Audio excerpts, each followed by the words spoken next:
Welcome to the Banker Lamp. Please enjoy the video. You start by combining measured ingredients. This is where the chemistry begins. Put 2 tablespoons organic turmeric into a small ceramic bowl, add 1/4 tsp slaked lime carefully, and grind briefly. Once done, add 1/2 tsp distilled water and stir into a paste so the lime activates the dye. This turns yellow toward red. Make sure to wear gloves, the lime is caustic. If you want depth, mix in the saffron infusion now, and note how the shade deepens slowly. Once your paste forms, you need to refine both color and feel. You grind and press for 2 to 3 minutes so pigments release evenly. This prevents grainy kumkum.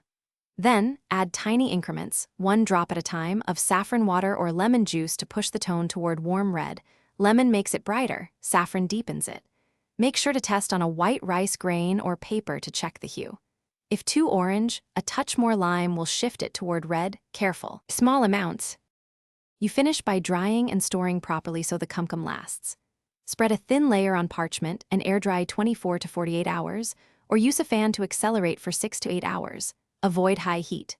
Once brittle, sieve to a fine powder and store in an airtight glass jar with a packet of dry rice or silica to absorb moisture. If the color comes out pale, add a little more lime or saffron and repeat. If it becomes too strong or harsh, mellow it with a tiny dab of yogurt. Thanks for watching. If this was helpful, leave a like and consider subscribing. See you next time.